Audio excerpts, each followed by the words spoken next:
Europe 1. Pascal Pro et vous.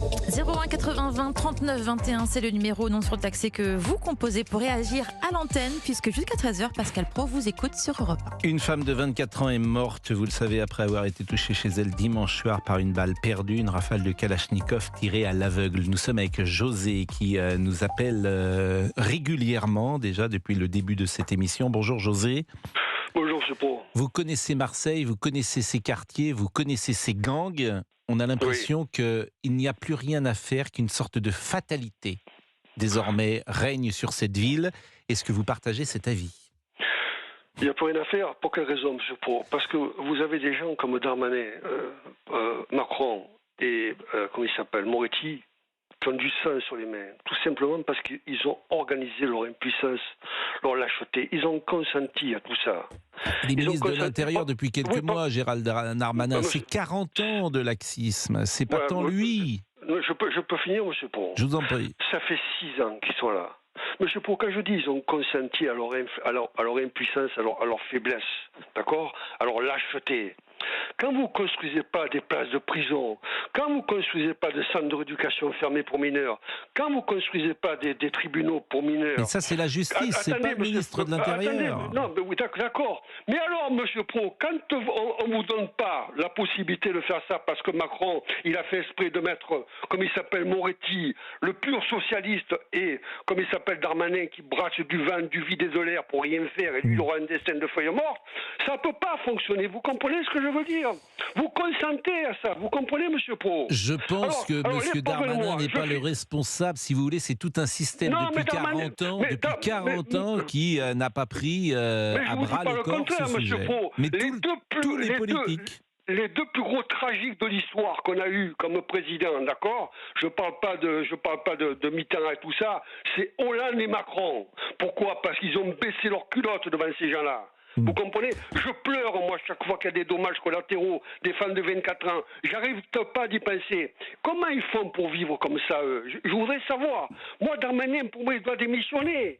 Il doit démissionner dans le sens, on ne te donne pas les moyens de faire ce que tu veux. Si tu es un homme d'honneur qui a un minimum de dignité, tu t'en vas.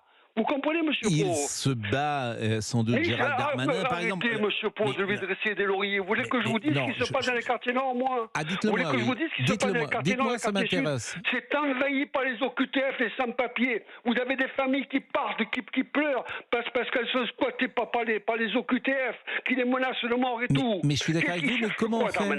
Il cherche quoi, Darmanin ? Il cherche quoi ? Il cherche qu'un jour, ces gens-là, ces OQTF, ces sans-papiers, ces migrants qui arrivent des Comores, du Mali ou du Sénégal ou je sais pas d'où, ils cherchent quoi ? Qu'ils s'attaquent un jour à des familles qu'il ne faut pas et qu'il y a un carnage, parce que c'est ça qui peut arriver. Parce qu'il y a des gens qui rigolent pas, moi je vous garantis. Vous comprenez ? Que ce soit dans les quartiers nord ou dans les quartiers sud. Ils ont consenti à tout ça, monsieur Pro. Darmanin, j'ai l'impression que c'est le croque-mort de service, qui égrène les morts. Il a la palme d'or, lui. Les morts sur Marseille, 42 morts. Je répète que Gérald Darmanin... Je ne suis pas là pour défendre Gérald Darmanin. Le ministre de l'Intérieur démissionne. Là, il est encore passé ce matin à mes condoléances. Mais tu n'en as pas marre de faire le croque-mort. Oh ! Je pense Monsieur pour te dire je ne les supporte plus. J'ai la haine contre ces gens-là. Je pleure, moi. Vous comprenez ce que je veux dire ? Bon, ils n'ont pas de scrupules, ils n'ont pas d'état d'âme, ils n'ont pas d'amour propre, ces gens-là. Par contre, ils sont très forts pour les drag queens dans les maternelles ou les transgenres. Là, ils sont très très forts. José, mais avec les autres, ils baissent leurs culottes. José, le sentiment que j'ai, c'est qu'aujourd'hui, la prise de conscience va peut-être exister et que chacun va imaginer des solutions radicales, ce qui n'était pas le cas depuis 40 ans sur ces sujets-là. Vous savez ce qu'il faut faire. D'abord, commencer par... et il en a parlé, d'ailleurs on va l'écouter. Pour la première fois, c'est une petite musique qui se met en place. On commence à attaquer, entre guillemets, les consommateurs. Écoutez ce qu'a dit Gérald Darmanin, parce que moi, je veux bien qu'on attaque les dealers, etc.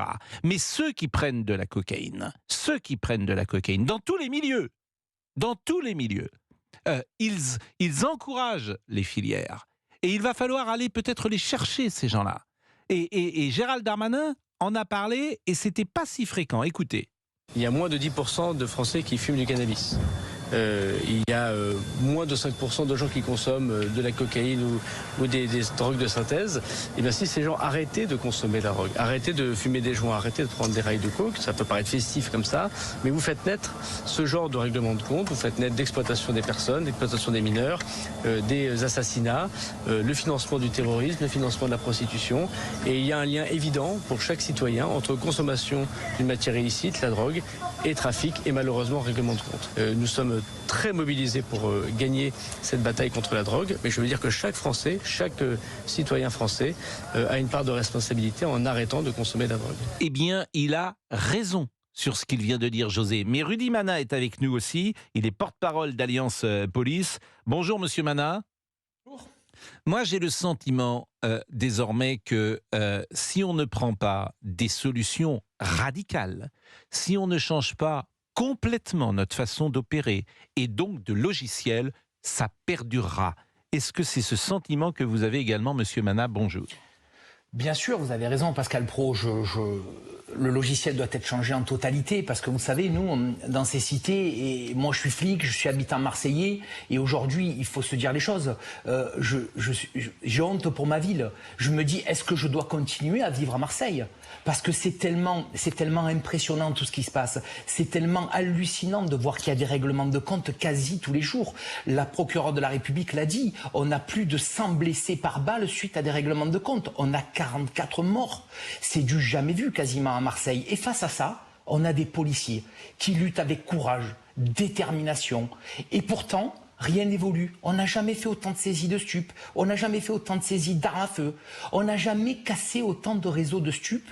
Et pourtant, on n'a jamais eu autant de morts par balle suite à des règlements de compte. Alors vous savez, on nous envoie dans l'arène et on y va, je vous l'assure, parce que tous les policiers de France travaillent avec cœur, ils aiment leur métier.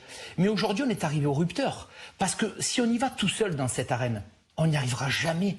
On n'y arrivera jamais. Qu'est-ce qu'il faut faire? Parce qu'une fois qu'on a tout dit, est-ce qu'il faut criminaliser les consommateurs?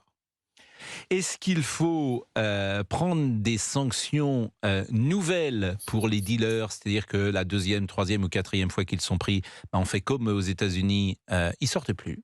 Voilà, ils sortent plus. Donc c'est simple, à la 5e infraction, tu ne sors plus. C'est tolérance zéro. Est-ce que vous avez des idées de solutions pour quelque chose qui nous paraît précisément sans solution? Écoutez, moi, je pense que je m'expliquerai, mais la solution, c'est restaurer l'autorité de l'État. Comment on restaure l'autorité de l'État? Primo, effectivement, je suis assez d'accord avec le ministre de l'Intérieur. S'il n'y a pas de consommateurs, il n'y a pas d'acheteurs. Sauf que les consommateurs, depuis 3 ans, nous les policiers, avec la création de l'amende forfaitaire délictuelle, cette fameuse AFD, on essaye de lutter avec cette arme-là. Et puis on nous dit qu'il n'y a que 35% des gens qu'on interpelle et à qui on met une amende forfaitaire qui paye ces contraventions. Déjà, il y a un premier problème. Ça veut dire qu'il y a 65% qui passent au travers des gouttes. Donc oui, il faut davantage taper sur les consommateurs. La deuxième chose, si on veut lutter contre ces trafics de stupes, mais c'est une approche globale qu'il faut avoir. C'est-à-dire que c'est pas normal qu'en France, on ait des gamins de 13, 14, 15 ans qui soient embauchés dans ces trafics de stupes et qui soient pas à l'école de la République. On doit restaurer aussi l'autorité de l'école, des profs. Mais on doit aussi... J'entends bien, mais comment tout le monde est d'accord avec ce que vous dites, mais comment? Écoutez, il faut que chacun se prenne en main. Il faut qu'on ait un désir politique. Il faut qu'à un moment donné, tout le monde mette les mains dans le cambouis. Parce que j'ai l'impression qu'aujourd'hui, les seuls qui mettent les mains dans le cambouis, ce sont les flics de France. Et aujourd'hui, on a besoin de tout le monde. Alors, bien sûr que c'est facile après, d'autant plus que les flics de France, mais les flics de France, ensuite, quand ils ont rétabli l'ordre, comme on a pu le voir pendant les émeutes, pendant la guérilla urbaine qu'on a subie, encore une fois, Marseille a été l'épicentre. Et puis derrière, qu'est-ce qui se passe? C'est les flics de France qui vont en prison. C'est les flics de France qui sont mis en examen.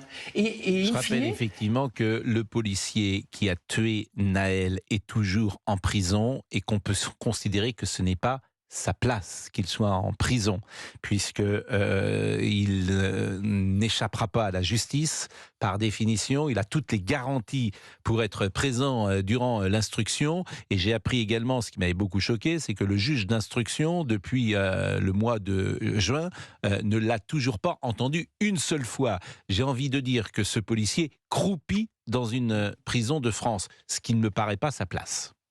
Vous avez tout à fait raison de le dire. Et vous savez, quand on est flic de terrain, vous parlez de ce collègue de Nanterre qui, effectivement, c'est une réalité ce que vous dites. Puis on a eu le collègue de la BAC de Marseille qui a passé 43 jours en prison. Alors, comme vous le dites si bien, il aurait eu des garanties de représentation, il se serait présenté au juge et il n'aurait pas pris la fuite au Venezuela. Parce que les flics, c'est pas des voyous.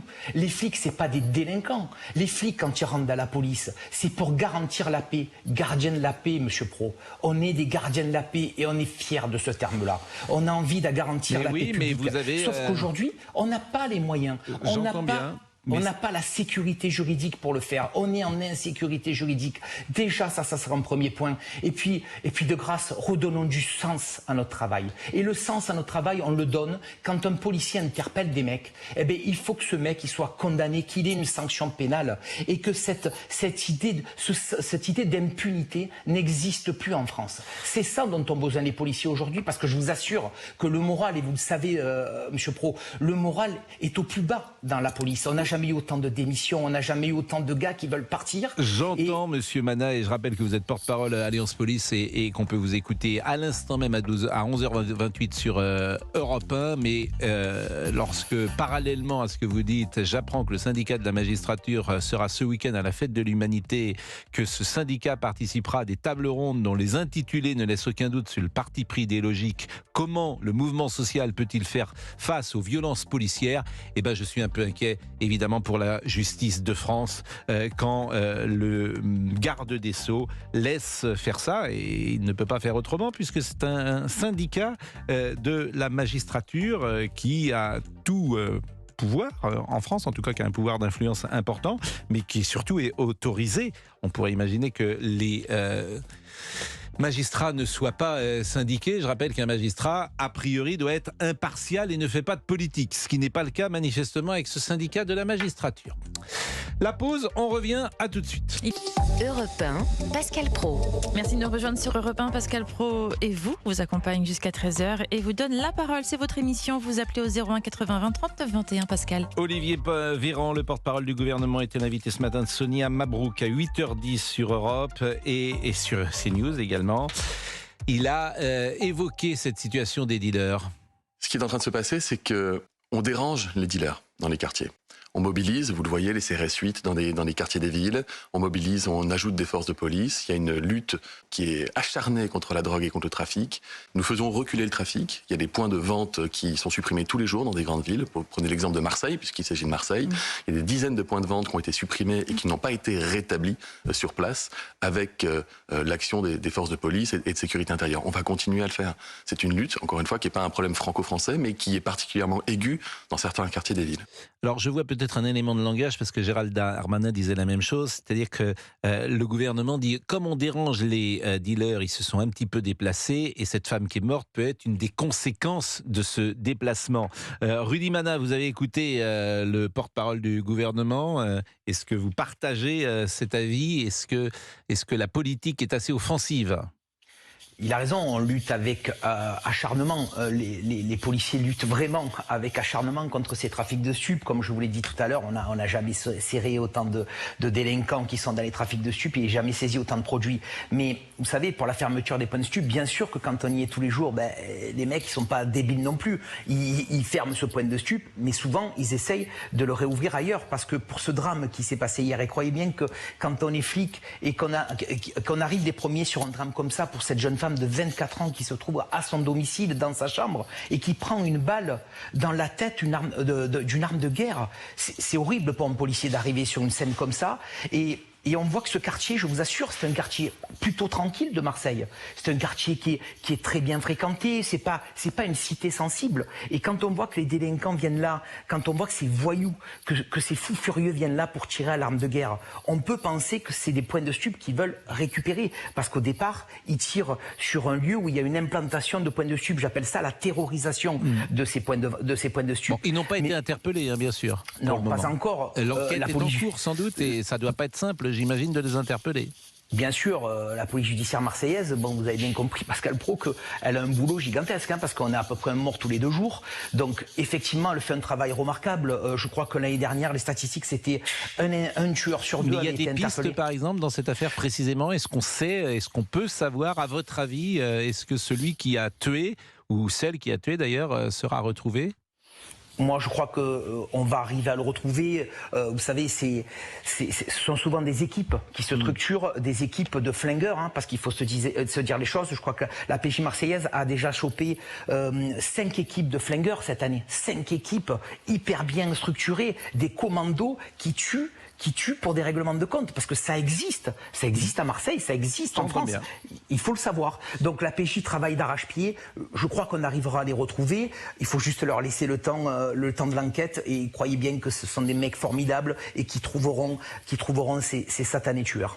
Merci beaucoup Rudy Manin, vous êtes porte-parole de Alliance Police et vous interveniez ce matin évidemment sur ce thème, comment lutter contre le trafic de drogue. Nous sommes avec Sébastien, toujours à Marseille, qui est chauffeur de taxi et qui connaît sans doute très bien les cités et ces endroits où on deal. Bonjour Sébastien.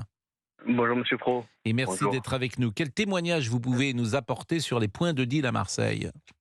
Alors déjà, moi je voulais intervenir. C'est vrai que le quartier où ça s'est passé, c'est un quartier qui dans l'ensemble est relativement calme.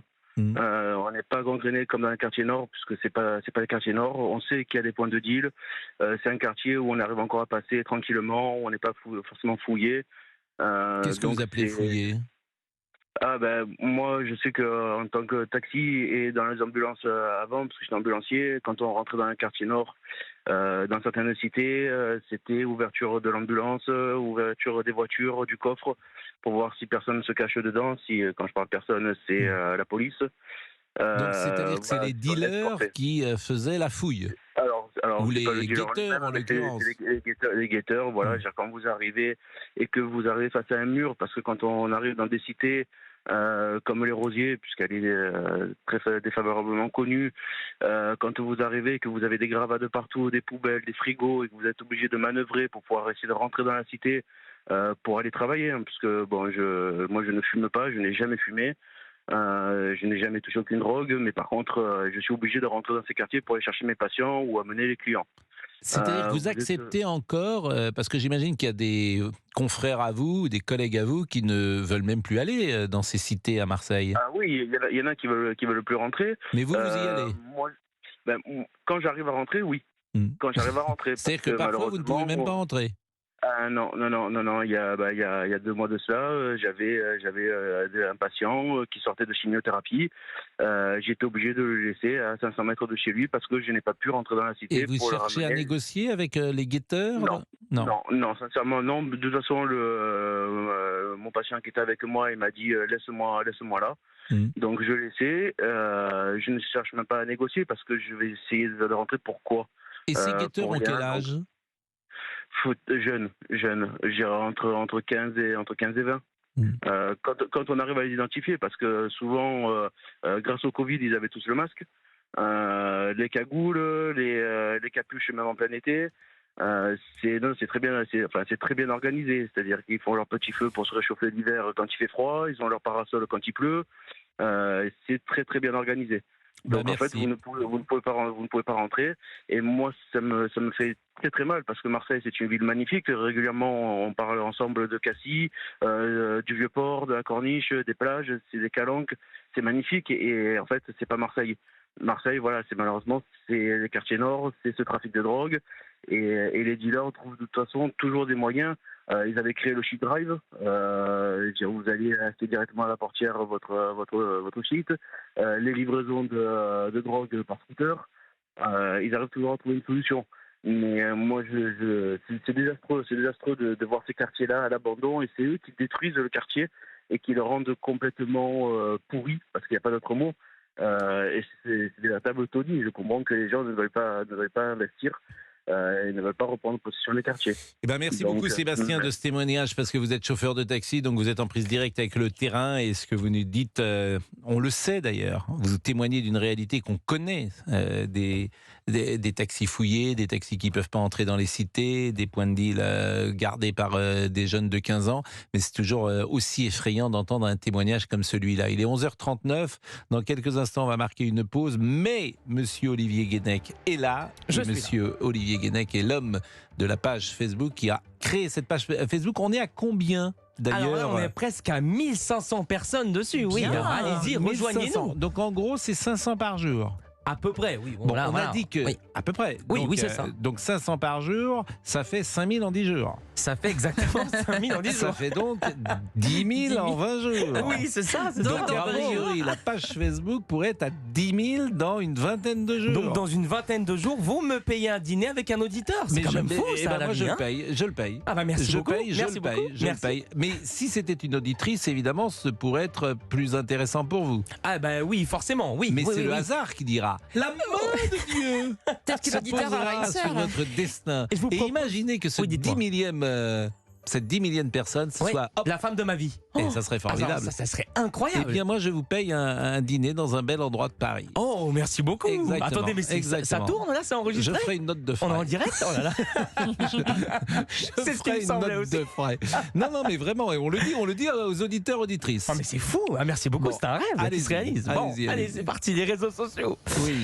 Pour Eric, il faudra un jour qu'on affronte le problème au lieu de ne pas vouloir s'en occuper. Ça, c'est Annie sûr. écrit: l'État le sait mais ne fait rien car c'est une économie dont on dépend maintenant. Oui. On finit avec Yasmine. Comment peut-on laisser des quartiers entiers devenir une jungle incontrôlable? Vous dites bien à votre mère de ne pas s'inscrire en 10 millième auditrice. Ni ma mère, ni mes zouzous, ni personne. Non, mes zouzous, je le dis pour les auditeurs qui ne connaissent pas, c'est votre grand-mère. Exactement, oui. Bon, non, mais ça m'arrangerait pas, oui. Non, franchement. Ça ne nous arrangerait pas. Mais elle serait capable. Parce que vous savez qu'elle me contrôle, elle me surveille. Elle ne tire pas gratos, personne n'est contre. Oh là là dans la là famille là. Boubouk.